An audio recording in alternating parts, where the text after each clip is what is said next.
ಯುದ್ಧದ ಪರಿಣಾಮದಿಂದ ಬೆಂಗಳೂರಿನಲ್ಲಿ ಸಿಲಿಂಡರ್ಗೆ ಭಾಳ ಹಾಹಾಕಾರ ಎದುರಾಗಿದೆ. ಅದೆಷ್ಟೇ ಹಾಹಾಕಾರ ಎದುರಾದರೂ ಕೂಡ ತಮ್ಮ ಗ್ರಾಹಕರಿಗೆ ಊಟವನ್ನು ಕೊಡಬೇಕು ಅಥವಾ ಉಪಹಾರವನ್ನು ಕೊಡಬೇಕು, ವ್ಯವಸ್ಥೆಯನ್ನು ಮಾಡಬೇಕು ಅನ್ನೋ ನಿಟ್ಟಿನಲ್ಲಿ ಬೆಂಗಳೂರಿನ ಹೋಟೆಲ್ಗಳು ಹೊಸ ಹೊಸ ಐಡಿಯಾಗಳನ್ನು ಈಗ ಮಾಡ್ತಾ ಇದ್ದಾವೆ. ಅದಕ್ಕೋಸ್ಕರನೇ ಬೆಂಗಳೂರಿನ ನಿಸರ್ಗ ಗ್ರಾಂಡ್ನಲ್ಲೂ ಕೂಡ ಹೊಸ ಹೊಸ ಯೋಜನೆಗಳನ್ನು ಹಾಕ್ಕೊಂಡಿದೆ. ಈ ಬಗ್ಗೆ ಮಾತನಾಡೋದಕ್ಕೆ ನಿಸರ್ಗ ಹೋಟೆಲ್ನ ಮಾಲೀಕರು ನಮ್ಮೊಂದಿಗಿದ್ದಾರೆ. ಎಸ್ ಸರ್, ಹೇಗಾದರೂ ಮಾಡಿ ಗ್ರಾಹಕರಿಗೆ ಉಪವಾಸ ಕಳಿಸಬಾರ್ದು, ವಾಪಸ್ ಕಳಿಸಬಾರ್ದು ಅನ್ನೋ ನಿಟ್ಟಿನಲ್ಲಿ ಹೊಸ ಹೊಸ ಯೋಜನೆಗಳನ್ನು ಹಾಕ್ಕೊಂಡಿದ್ದೀರಿ. ಏನೇನು ಯೋಜನೆಗಳು ನಿಮ್ಮ ಮುಂದಿದ್ದಾವೆ, ಯಾವ ರೀತಿ ಪ್ಲಾನನ್ನು ಮಾಡ್ಕೊಂಡಿದ್ದೀರಿ? ನಿಜ, ಯಾಕಂತ ಹೇಳಿದ್ರೆ ಇವತ್ತು ಸಿಲಿಂಡರ್ ಸಿಗ್ತಾ ಇಲ್ಲ. ಆಮೇಲೆ ನಮ್ಮ ಬದುಕು, ಗ್ರಾಹಕರ ಹೊಟ್ಟೆ ಎರಡೂ ನೋಡಬೇಕಾಗತ್ತೆ. ಆದ್ದರಿಂದ ಈಗ ಈ ಆಪ್ಷನ್ ಸರ್ಕಾರ ಇವತ್ತು ಕೈ ಚೆಲ್ಲಿ ಕೂತ್ಕೊಬಿಟ್ಟಿದೆ. ನಮ್ಮ ಕೈಯಿಂದ ಯಾವುದೂ ಮಾಡೋಕ್ಕಾಗ್ತಾ ಇಲ್ಲ, ನಮಗೆ ಕೊಡೋಕ್ಕಾಗಲ್ಲ ಅಂತ ಒಂದು ಕೈ ಚೆಲ್ಲಿದ್ದಾರೆ.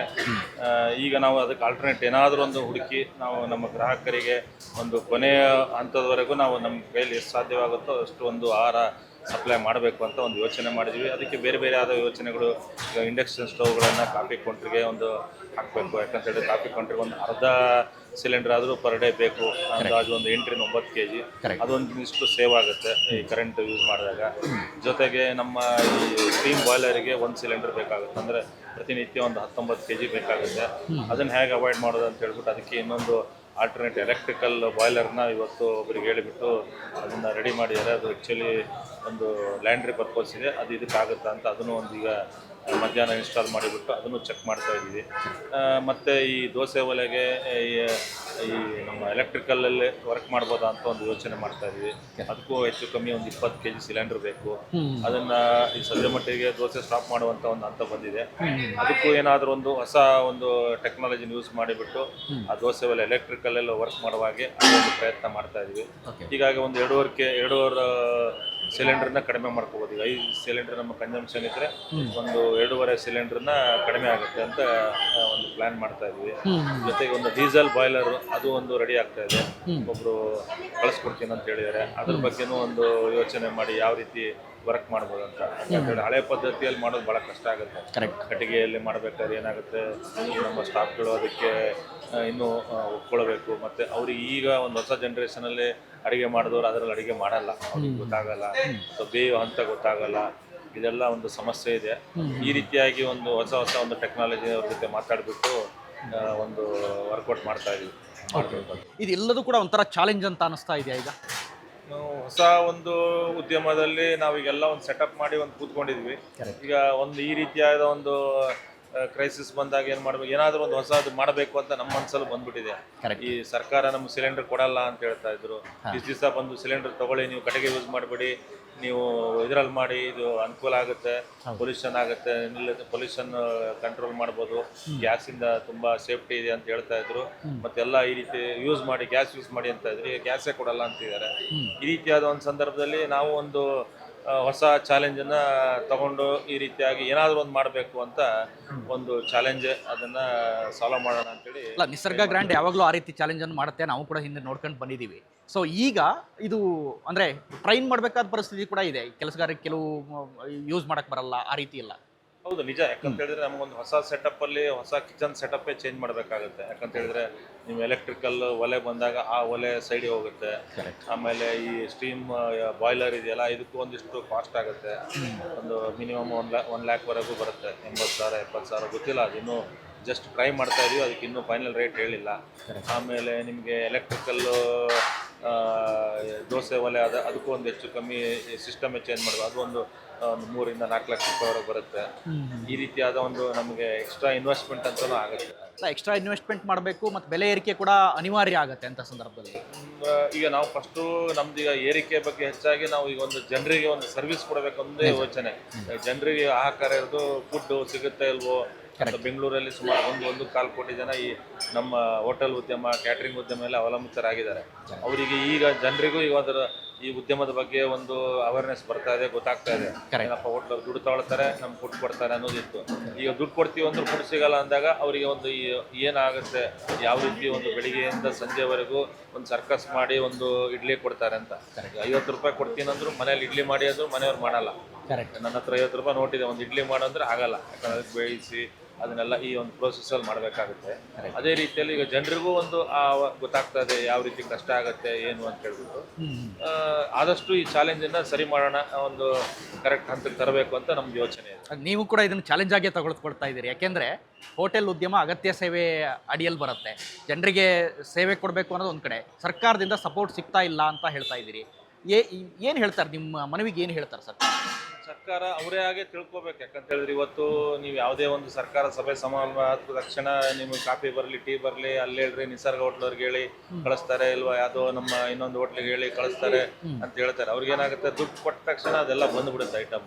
ಆದ್ರಿಂದ ಅದ್ರ ಬೆಲೆ ಗೊತ್ತಾಗಿಲ್ಲ, ಯಾರಿಗೂ ಗೊತ್ತಾಗಲ್ಲ. ಈಗ ನಮಗೇನು ಸಮಸ್ಯೆ ಬಂದಿದೆ, ಹೋಟೆಲ್ ಸಮಸ್ಯೆ ಬಂದಿದೆ, ಒಂದು ಕಾಫಿ ಸಿಗದೆ ಇದ್ರೆ ಏನು ಸಮಸ್ಯೆ ಆಗುತ್ತೆ ಅಂತ ಅವ್ರು ಯೋಚನೆ ಮಾಡಬೇಕಾಗುತ್ತೆ. ಸರ್ಕಾರ ಆಗಿರ್ಬೋದು, ಅಧಿಕಾರಿಗಳಾಗಿರ್ಬೋದು ಕರೆದ್ಬಿಟ್ಟು ನಿಮ್ಗೆ ಈಗ ಎಲೆಕ್ಟ್ರಿಕಲ್ ಸಮಸ್ಯೆ ಆದರೆ ನಮ್ಮ ಕಡೆಯಿಂದ ನಾವೊಂದು ಎಕ್ಸ್ಟ್ರಾ ಲೋಡ್ ಸ್ಯಾಂಕ್ಷನ್ ಮಾಡ್ತೀವಿ. ಇದೆಲ್ಲ ಒಂದು ಸರ್ಕಾರ ಒಂದು ಚಿಂತನೆ ಮಾಡಿ ಒಂದು ಮಾನವೀಯತೆ ತೋರಿಸ್ಬೇಕಾಗತ್ತೆ. ಅವಾಗ ಒಂದು ದೊಡ್ಡ ಮಟ್ಟದಲ್ಲಿ ಸರ್ಕಾರ ನಮ್ಮ ಜೊತೆ ಸ್ಪಂದನೆ ಮಾಡುತ್ತೆ ಅಂತ ನಮಗೊಂದು ಭರವಸೆ ಬರುತ್ತೆ. ನಾವು ಸಮಾಜಕ್ಕೆ ಏನು ಮಾಡಬೇಕು ಅನ್ನೋ ರೀತಿಯಲ್ಲಿ ನಾವು ಯೋಚನೆ ಮಾಡ್ತೀವಿ. ಹಾಗೆ ಸರ್ಕಾರವೇ ನಮ್ಮ ಕೈ ಹಿಡಿಲಿಲ್ಲ, ನಾವು ಓಟ್ ಹಾಕಿದ್ದೀವಿ, ಜೊತೆಗೆ ನಾವೆಲ್ಲ ಮಾಡಿದ್ದೀವಿ, ನಮಗೆ ಅವ್ರ ಕೈ ಹಿಡಿಲಿಲ್ಲ ಅಂದರೆ ನಮಗೆ ಭಾಳ ದುಃಖದ ಒಂದು ವಿಚಾರ ಅಂತಲೇ ಹೇಳ್ಬೋದು. ಇನ್ನು ಎಲೆಕ್ಟ್ರಿಕ್ ಡಿವೈಸ್ಗಳು ಕೆಲವು ತುಂಬ ಎಲೆಕ್ಟ್ರಿಕ್ ಬೇಕಾಗುತ್ತೆ, ಅಂದರೆ ಉತ್ತಮ ಗುಣಮಟ್ಟದ ಕರೆಂಟ್ ಕೂಡ ಬೇಕಾಗುತ್ತೆ. ಸೊ ಈಗ ಕೆಲವು ಕಡೆ ಕಳಪೆ ಕರೆಂಟ್ ಎಲ್ಲ ಬರುತ್ತೆ, ಕೆಲವು ಮಷಿನ್ಗಳು ರನ್ ಆಗಲ್ಲ ಅದರಲ್ಲಿ. ಆ ರೀತಿ ಚಾಲೆಂಜಸ್ ಬಂದರೆ ಹೆಂಗೆ ಎದುರಿಸ್ತಿಲ್ಲ? ಅದನ್ನೇ ಹೇಳ್ತಾ ಇಲ್ಲ, ಲೋಡ್ ಸ್ಯಾಂಕ್ಷನ್ ಲೋಡ್ಗಳಕ್ಕಿಂತ ಜಾಸ್ತಿ ಹಾಕೋಕ್ಕಾಗಲ್ಲ. ಕರೆಕ್ಟ್. ಸ್ಯಾಂಕ್ಷನ್ ಲೋಡ್ ಎಷ್ಟಿದೋ ಅಷ್ಟೇ ಮಾತ್ರ ನಾವು ಯೂಸ್ ಮಾಡೋಕ್ಕಾಗುತ್ತೆ. ಸ್ಯಾಂಕ್ಷನ್ ಲೋಡ್ಗಳು ಕೆಲವೊಂದು ಹೋಟ್ಲ್ಗಳಲ್ಲಿ ಇದೆ, ಕೆಲವೊಂದು ಹೋಟ್ಲ್ಗಳಲ್ಲಿ ಇಲ್ಲ. ಕೆಲವೊಂದು ಹೋಟ್ಲ್ಗಳು ಈಗ ಇಮಿಡಿಯೇಟ್ಲಿ ಒಂದು 20 ಲೋಡ್ 20 ಕಿಲೋವ್ಯಾಟ್ ಜಾಸ್ತಿ ಬೇಕಾಗುತ್ತೆ. ಆವಾಗ ನಮ್ಮ ಸರ್ಕಾರಗಳು, ನಮ್ಮ ಬೆಸ್ಕಾಂ ಡಿಪಾರ್ಟ್ಮೆಂಟ್ಗಳು ಮುಂದೆ ಬರಬೇಕು. ಏನು ಬೇಕು ನಾವು ನಿಮ್ಮ ಹೋಟ್ಲ್ ಸಂಘದವ್ರ ಜೊತೆ ಮಾತಾಡ್ಬಿಟ್ಟು ನಿಮ್ಗೆ ಎಕ್ಸ್ಟ್ರಾ ಸ್ಯಾಂಕ್ಷನ್ ಮಾಡ್ತೀವಿ, ಅದಕ್ಕೇನು ಕಾಸ್ಟ್ ಇದೆಯೋ ನಾವು ಬೇರೆ ಮಾಡ್ತೀವಿ, ಬೇರೆ ವಿಚಾರ. ನಿಮ್ಗೆ 2 ಡೇಸಲ್ಲಿ ಅವರಿಗೆ ವ್ಯವಸ್ಥೆ ಮಾಡಬೇಕು ಅನ್ನುವಂಥ ಮನೋಭಾವನೆ ಅವರಲ್ಲಿ ಬರಬೇಕು. ಆವಾಗ ಮಾತ್ರ ಈ ಸಿಸ್ಟಮ್ ಸಮಾಜ ಸರಿಯಾಗುತ್ತೆ. ನಾವು ಈಗ ಸರ್ವಿಸ್ ಇಂಡಸ್ಟ್ರಿಯಲ್ಲಿ ನಾವು ಇದೇ ರೀತಿಯಲ್ಲಿ ಯೋಚನೆ ಮಾಡಿ ನಾವು ಮಾಡ್ತಾ ಇದೀವಿ. ಆ ಕಡೆಯಿಂದ ಸರ್ಕಾರದ ಕಡೆಯಿಂದ ಆ ರೀತಿಯಾಗಿ ಬರಬೇಕಾಗುತ್ತೆ. ಈಗ ಹೊಸದಾಗಿ ಅಂದರೆ ಈಗ ಸದ್ಯಕ್ಕೆ ಯಾವುದು ಫಸ್ಟ್ ಪ್ರಿಫರೆನ್ಸ್ ಆಗಿ ಯಾವ್ದು ಕೊಡ್ತಾ ಇದ್ದೀರಿ? ಅಂದರೆ ಯಾವ ಇದನ್ನು ಇಂಡಕ್ಷನ್ ಬಳಸ್ತಾ ಇದ್ದೀರೋ ಏನು ಸದ್ಯಕ್ಕೆ? ಈಗ ಸದ್ಯದಲ್ಲಿ ಇಂಡಕ್ಷನ್ ಬಳಸ್ತಾ ಇದ್ದೀವಿ. ಇಂಡಕ್ಷನ್ ಈಗ ರೆಡಿಮೇಡ್ ಸಿಗುತ್ತೆ, ಅದನ್ನು ತಂದು ಬಳಕೆ ಮಾಡ್ತಾ ಇದ್ದೀವಿ. ಮತ್ತೆ ಯಾವ್ದು ನಮ್ಮ ಇಂಡಸ್ಟ್ರಿಗೆ ಅನುಕೂಲ ಆಗುತ್ತೋ, ಇನ್ನೊಂದು ಹೋಟ್ಲು ಅವ್ರೇನೋ ಒಂದು ಹಾಕಿದ್ದಾರೆ ಅದನ್ನು ನೋಡ್ತೀವಿ, ಅದು ನಮಗೆ ವರ್ಕೌಟ್ ಆಗುತ್ತಾ, ಇದು ವರ್ಕೌಟ್ ಆಗುತ್ತಾ ಅಂತ ಈ ರೀತಿಯಾಗಿ ನಮ್ಮ ಹೋಟೆಲ್ ಉದ್ಯಮದವ್ರು ಮಾತಾಡ್ಕೊಂಡ್ಬಿಟ್ಟು ಅದೊಂದು ಹಂತಕ್ಕೆ ಬರಬೇಕಾದ್ರೆ ಇನ್ನೂ ಒಂದು ವಾರ ಹಿಡಿಯುತ್ತೆ. ಓಕೆ. ಜನ ಏನು ಹೇಳ್ತಾರೆ ಸರ್? ಯಾಕೆಂದರೆ ಜನ ನಾವು ಮಾತಾಡ್ತಾ ಇದ್ದ ಹೊತ್ತಿನಲ್ಲಿ ಭಾಳ ಕಷ್ಟ ಆಗುತ್ತೆ ಅನ್ನೋದೆಲ್ಲ ಮಾತಾಡ್ತಾ ಇದ್ರು. ನಿಮ್ಮ ಬಳಿ ಬಂದು ಏನಾದ್ರು ಕೇಳ್ತಾರಾ? ಯಾವಾಗಿಂದ ಈ ಕೆಲವು ಹೋಟೆಲ್ಗಳನ್ನೇ ಬಂದ್ ಮಾಡಿಬಿಟ್ಟಿದಾರಂತೆ, ನಿಮ್ಮಲ್ಲಿ ಏನಾದ್ರು ಆ ಥರ ಬಂದಿದೆಯಾ, ಆ ಥರ ಏನಾದ್ರು ಕೇಳ್ತಾರಾ? ಈಗ ಕೆಲವೊಂದು ಜನರಿಗೆ ಈಗ ಹೋಟೆಲ್ ಬಂದಾದಾಗನೇ ಅಲ್ಲಿ ಸಮಸ್ಯೆ ಆಗುತ್ತೆ. ಯಾಕಂತ ಹೇಳಿದ್ರೆ ಹಿಂಗೆ ದೂರದಲ್ಲಿ ಹೋದ್ರೆ ಒಂದು ಕಾಫಿ ಸಿಗುತ್ತೆ, ಟೀ ಸಿಗ್ತಾ ಇತ್ತು. ಇವತ್ತು ನಮ್ಮ ವಿಧಾನಸೌಧದಿಂದ ಒಬ್ರು ಫೋನ್ ಮಾಡಿ, ಸರ್ ನಾಳೆ ಹೋಟೆಲ್ ಓಪನ್ ಇದೆಯಾ, ನಾಳೆ ನಮ್ದೊಂದು 40 ಜನಕ್ಕೆ ಸೆಂಡ್ ಅಪ್ ಇದೆ, ನಮಗೆ ಕಳಿಸ್ಕೊಡಿ ಹಾಗೆ ಹೀಗೆ ಅಂತಿದ್ರು. ಇವತ್ತಿನ ಪರಿಸ್ಥಿತಿ ಹೇಳ್ಬೋದು, ನಾಳೆ ಪರಿಸ್ಥಿತಿ ನಮ್ಗೆ ಹೇಳಕ್ಕಾಗಲ್ಲ, ಮುಂಚಿನ ಥರ ಇಲ್ಲ. ಆದ್ರಿಂದ ನಾವು ಒಪ್ಕೊಂಡು ಮತ್ತೆ ನಿಮಗೆ ಕಳಿಸ್ದಿದ್ರೆ ನಿಮಗೆ ಬೇಜಾರಾಗುತ್ತೆ. ಇಲ್ಲ ಸರ್ ನಮ್ಗೆ ಏನಾದರೂ ಮಾಡಿ ನಮಗೆ ಕೊಡಿಸಿ ಸರ್, ಏನಾದರೂ ಮಾಡಿ ಅಂತೇಳಿ ಒಂದು ಅಂಗಲಾಚ್ತಾ ಇದ್ದಾರೆ. ಅಂದರೆ ಆ ಉದ್ಯಮದ ಬಗ್ಗೆ, ಆಹಾರ ಉದ್ಯಮದ ಬಗ್ಗೆ ಅವರಿಗೂ ಒಂದು ಈ ಸೀರಿಯಸ್ನೆಸ್ ಅರ್ಥ ಆಗ್ತಾ ಇದೆ, ಜನರಿಗೂ ಒಂದು ಅರ್ಥ ಆಗ್ತಾ ಇದೆ. ಜೊತೆಗೆ ನಾವು ಏನಾದರೂ ಮಾಡಿ ಒಂದು ಪ್ರಯತ್ನ ಮಾಡಿ ಅವರಿಗೊಂದು ಕೊಡಬೇಕು ಅಂತ ಮನೋಭಾವನೆ ಬರುತ್ತೆ ನಮಗೆ. ನಾವು ಇಲ್ಲ ಅಂತ ಹೇಳಕ್ಕೂ ಆಗಲ್ಲ, ನಾವಿಲ್ಲ ರೀ ಅಂತ ಹೇಳಕ್ಕೆ ಏನಾದರೂ ಮಾಡಿ ಎಲ್ಲಾದರೂ ಒಂದು 3,000 ರೂಪಾಯಿ ನಾವು ಬ್ಲ್ಯಾಕಲ್ಲಿ ಕೊಟ್ಟಾದರೂ ನಾವು ಅವ್ರಿಗೆ ಸರ್ವಿಸ್ ಕೊಟ್ಟಿದ್ದೀವಿ ಅಂತ ಆ 40 ಜನನೂ ಹಬ್ಬ ಪರವಾಗಿಲ್ಲ ರೀ ನಮ್ಗೆ ಸಪ್ಲೈ ಮಾಡಿದ್ರು, ನಮ್ಗೆ ಕೊಟ್ಟರು ಅನ್ನೋ ಒಂದು ಮನೋಭಾವನೆ ಇರುತ್ತೆ. ಆ ಖುಷಿ ನಮಗಿದೆ ಅಷ್ಟೇ.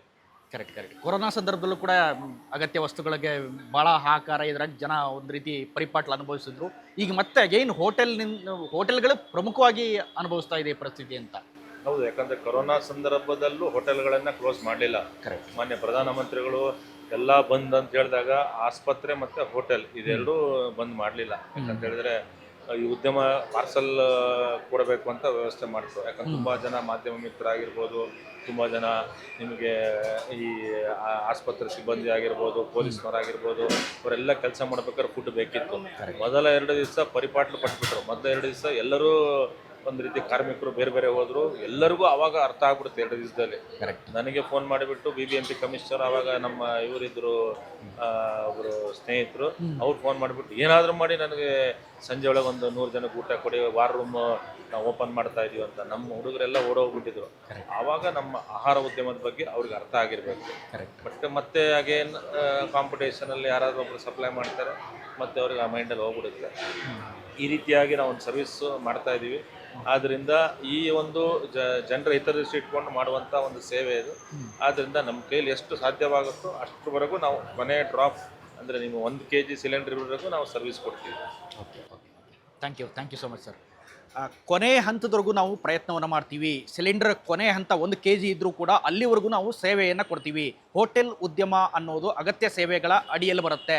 ಜನ ಕೂಡ ಒಂದು ರೀತಿಯಲ್ಲಿ ಪ್ಯಾನಿಕ್ ಆಗ್ತಾರೆ. ಹೋಟೆಲ್ನಲ್ಲಿ ಊಟ ಸಿಕ್ಕಿಲ್ಲ ಅಂತಂದರೆ ಬೆಂಗಳೂರಿನ ಎಷ್ಟೋ ಮಂದಿ ಊಟಕ್ಕೆ ಏನು ಮಾಡೋದಪ್ಪ, ನಾಳೆ ಏನು ಮಾಡೋದಪ್ಪ ಅನ್ನೋ ಪರಿಸ್ಥಿತಿ ಬೆಂಗಳೂರಿನ ಜನರಲ್ಲಿದೆ. ಎಷ್ಟೋ ಮಂದಿ ಯುವಕರಿರ್ಬೋದು, IT-BT ಉದ್ಯಮಗಳಿರ್ಬೋದು, ಅವರು ಮನೆಯಲ್ಲಿ ಅಡುಗೆಯನ್ನೇ ಪ್ರಿಪೇರ್ ಮಾಡೋದಕ್ಕೆ ಆಗೋದಿಲ್ಲ. ಎಷ್ಟೋ ಜನ ಒಬ್ಬೊಬ್ಬರೇ ಮನೆಯಲ್ಲಿ ಇರ್ತಾರೆ. ಇವರೆಲ್ಲರಿಗೂ ಕೂಡ ಈಗ ಚಿಂತೆ ಶುರುವಾಗಿದೆ. ಬೆಂಗಳೂರಿನ ಹೋಟೆಲ್ಗಳಲ್ಲಿ ಊಟ ಸಿಕ್ಕಿಲ್ಲ ಅಂತಂದರೆ ಊಟಕ್ಕೇನು ಮಾಡೋದು ಅನ್ನೋ ರೀತಿಯಲ್ಲಿ ಯೋಚನೆಯನ್ನು ಮಾಡ್ತಾ ಇದ್ದಾರೆ.